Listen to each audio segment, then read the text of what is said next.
Hi everyone, and welcome to my channel, Dog Show Rookie, dedicated to those of you who would like to get into the dog show world but have no idea where to start. My unique perspective is that of a show dog owner. I'm not a breeder or a handler, and I am definitely not an expert, but I do have some experiences that I can share with you to make your experience better. So please do like this video, subscribe to my channel, and hit the notification bell so that you'll be aware of when new videos come out. This video is part 2 of a series on how to find a quality show dog. And in this video, we're going to be covering how to do the research on the dogs, the kennels, the breeders, and the owners, and how to get in touch with them. Okay, so let's take a look at Infodog, our friend infodog.com, and we will go to results and we'll pick show results. And let's pick a time bracket here. And let's say we had gone to the Merrimack Valley Kennel Club show in West Springfield, Massachusetts last Sunday. And it's an all breed show. And we saw some breed judging, but we weren't quite sure what exactly happened. We saw a lot of dogs and a lot of ribbons were going out, and we were confused. So let's go ahead and click on results. And here we're going to see that let's see if I can zoom in a little bit for you. We are going to see that the individual breeds are categorized in their group. Each breed belongs to a group. So let's look at the working group and let's look at Greater Swiss Mountain Dog. So for now, let's keep it simple. This is a list of all of the dogs from the class dogs. It starts out with the class dogs, just like at the show. They all trotted out and got their ribbons, and you were probably like, I don't understand what's going on here. So basically what this is all of these dogs have not earned their championship yet. You don't get to the best of breed until you come down to here. Best of breed competition. And the class dogs are earning their points, trying to make their way to champion.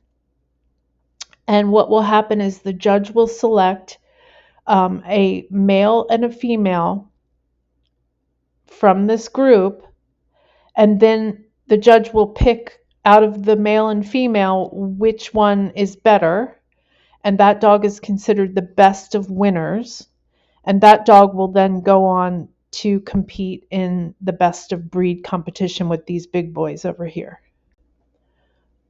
Okay, so now what we want to know is who won the best of breed competition, because all of these dogs, this is all great. These guys are just, they're just starting out their careers. They may not even end up continuing to show.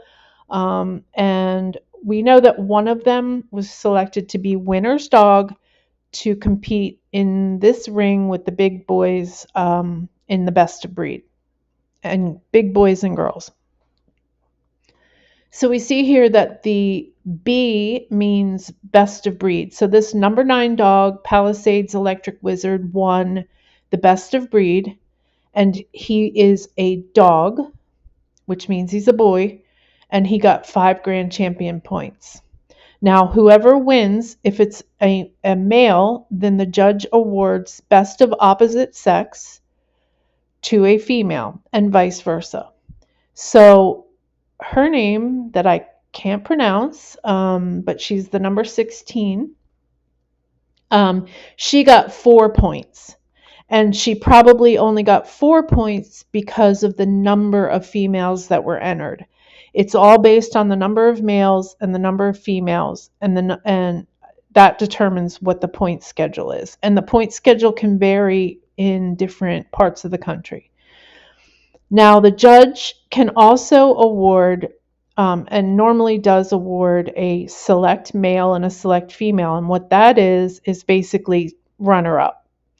So this is a dog, Dark Moon's Shooting Star. And this dog is just a champion. It's not a grand champion, but it has won 4 points towards its grand champion.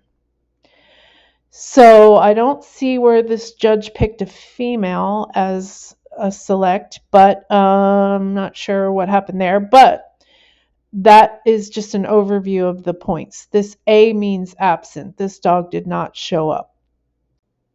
With regard to the select bitch, I did not see any other. There was only one female, and that's why there is no select bitch.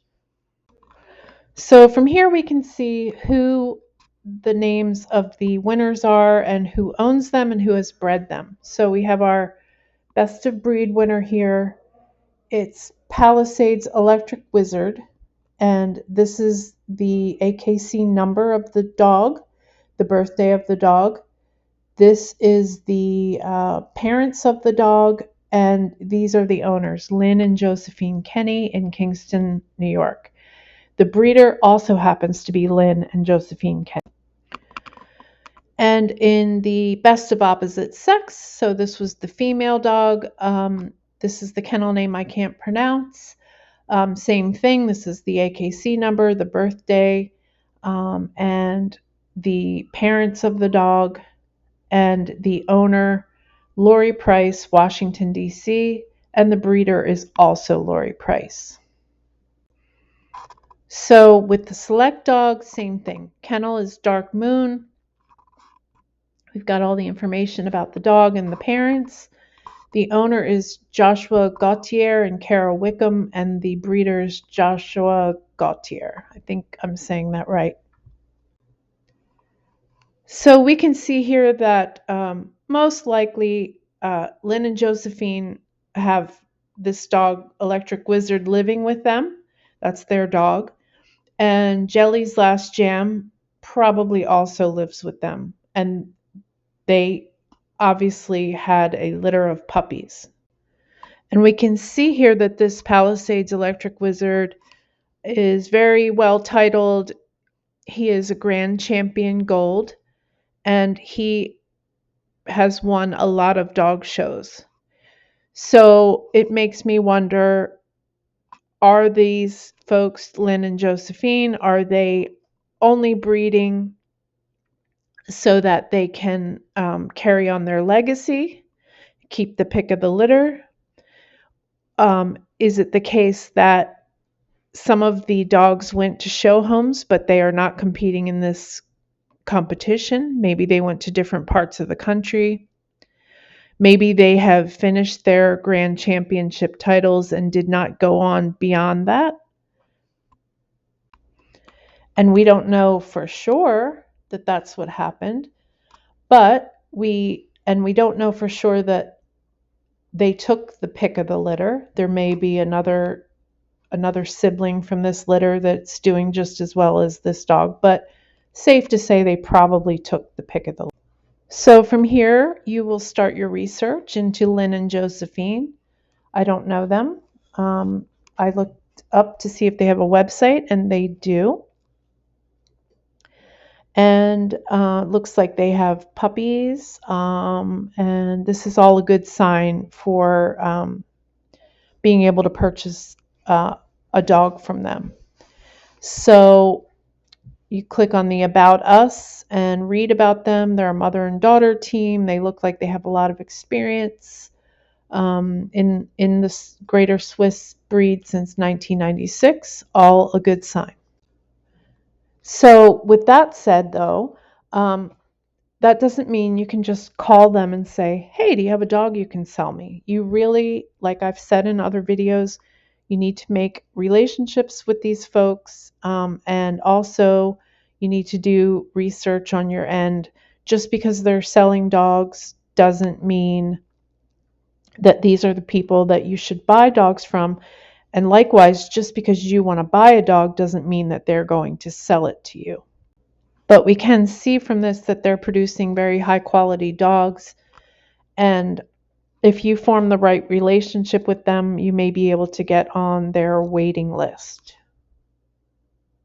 Now let's look at the case of the dog that won Best of Opposite Sex.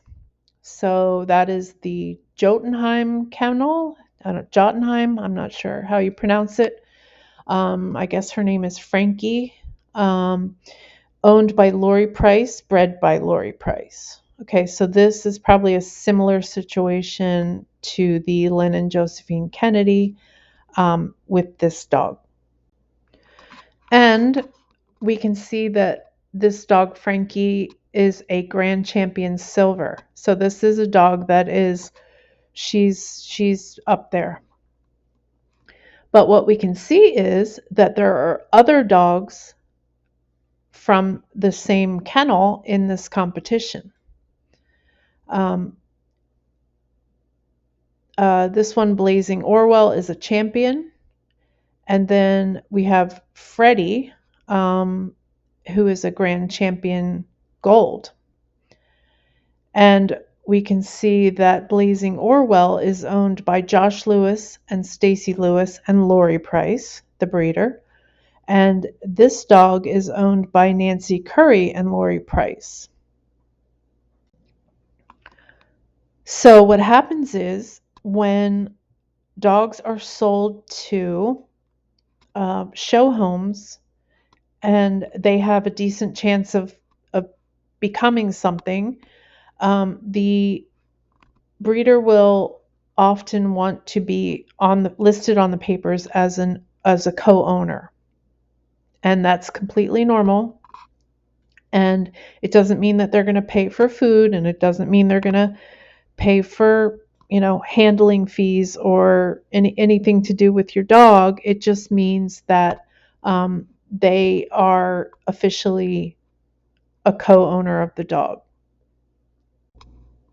So this could possibly be a good sign that this is a breeder who welcomes and encourages her owners of her puppies to bring their dogs to the show and compete alongside.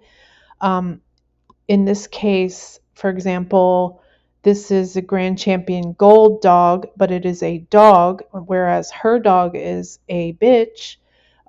So a best case scenario for her would be that that her dog gets best of breed and then this dog gets best of opposite, but that's not what happened.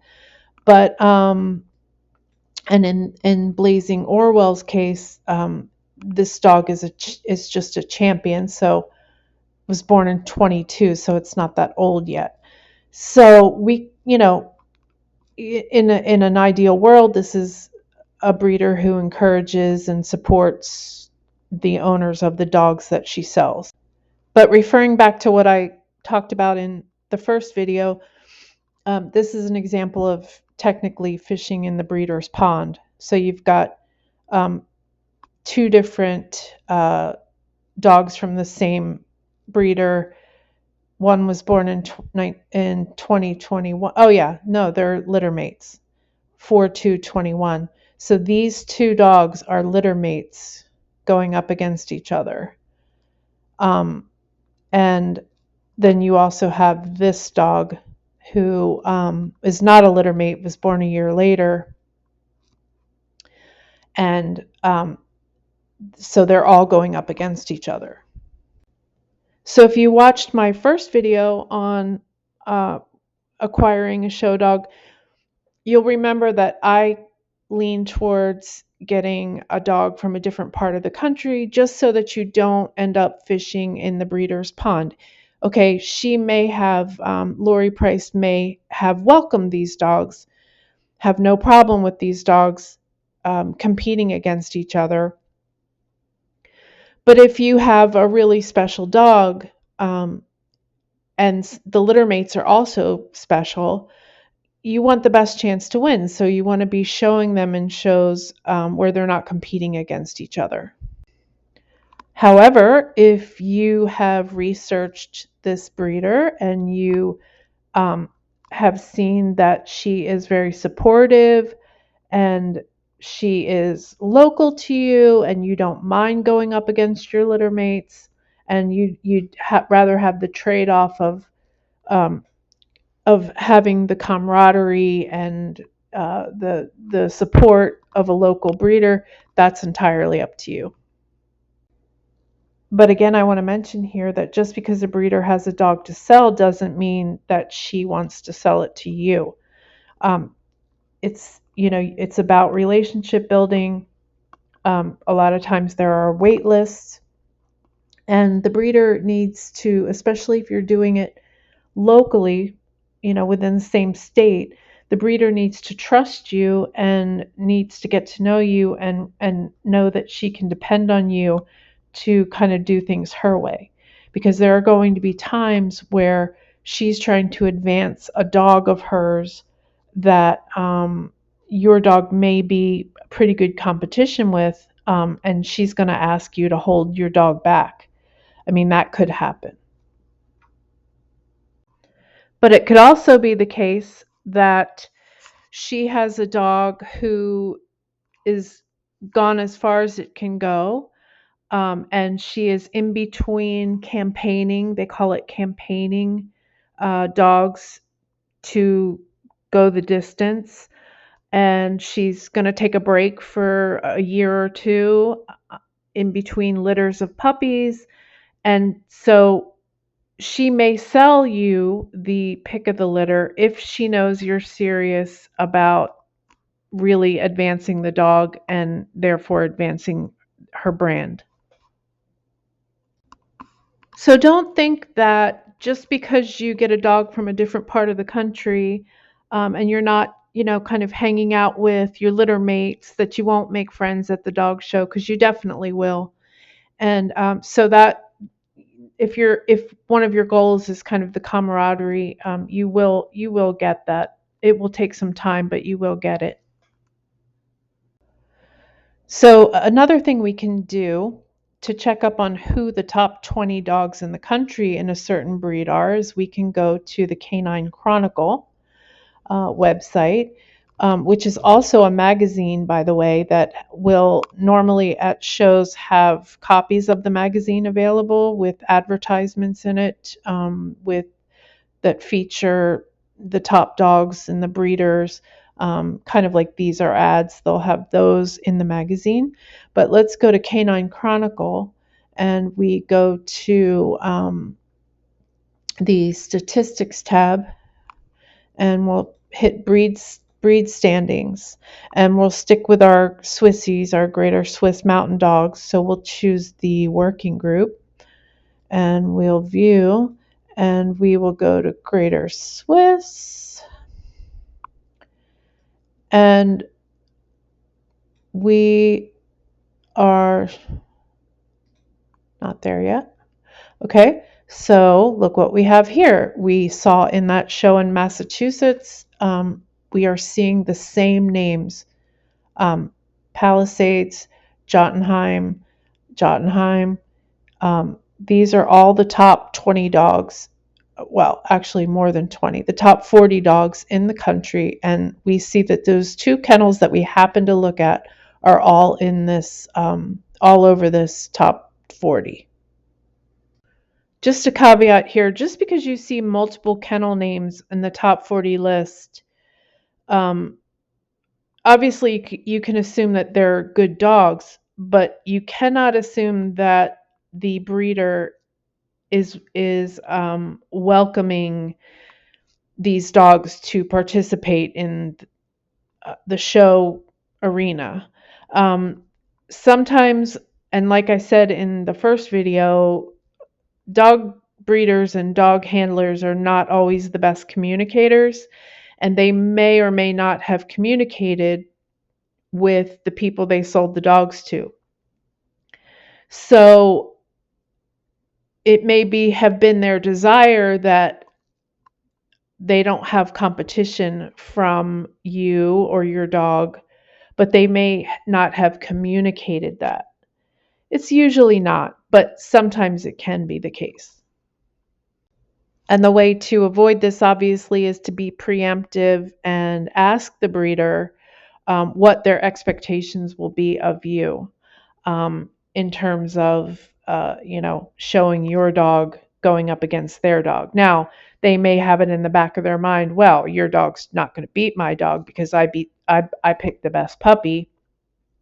But as I said in my first video, that is not always the case because it's not just looks that go into this. It is the dog's temperament, the dog's attitude. If the dog hates being in the show ring, they're just not going to do well.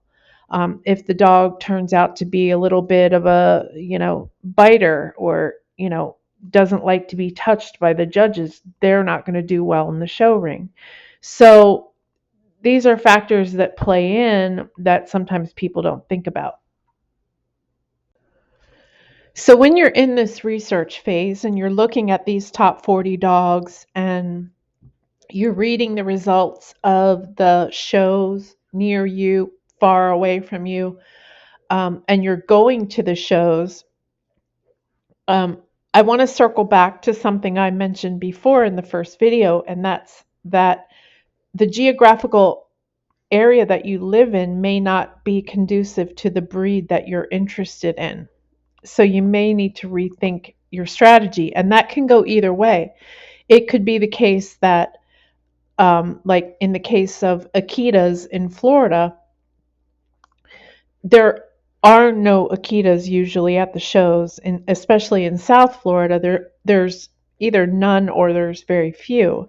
So what does that mean for you? That means that you will definitely win, probably if you're the only dog there, but you won't be getting the points that you need to get your dog to their championship and their grand championship without traveling long distance to do that. And on the other side of the spectrum, let's take Florida as an example also. Your breed that you're interested in might be Great Danes or Labrador Retrievers. Well, when you go to the shows, even the smaller shows, you're going to see that there are lots of them there in Florida.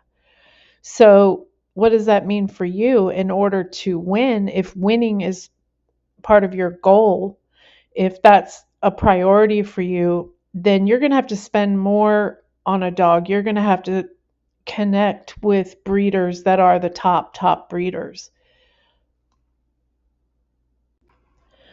So when you're doing your research, definitely take a look at the math that's involved and see what your odds of winning are. Not that winning is everything to you, maybe, but it isn't really that fun to be in a dog show time after time where there's only 3 dogs competing. It can be the case sometimes, no matter what breed you're in, but you don't want that to be like the norm. So, in conclusion, I've given you some options to research who the top dogs are, how many of these dogs are going to the shows, and who their breeders and owners are. I personally think that handlers are also a very good resource. They know everything about everything, and if you can identify a handler that will help you, they can, swiftly guide you to the right breeder. They know everything about everything, even breeds that are not their specialty. They know who's expecting puppies. Um, they know the history of the dogs that are producing the puppies. So if you can connect with someone like that, they can really help you. And I will do a video on that as well. So your next step is going to be, in conjunction with going to the shows and looking online at the winners, is going to be reaching out to these folks on social media. It can be a little bit hard to break in because they'll when you send a friend request, they may or may not accept it because they don't know if you're in the if you're just some random person that's a spammer or if you're in the dog world. I recommend that you put on your profile picture or your banner picture, the breed that you're interested in. Put a picture and so that they know that that's the reason you're reaching out to them. You can also send them a message and say, "Hey, I'm new in this and I'm interested." And if they accept your friend request, from there you'll be able to reach out to more people because you'll have friends in common.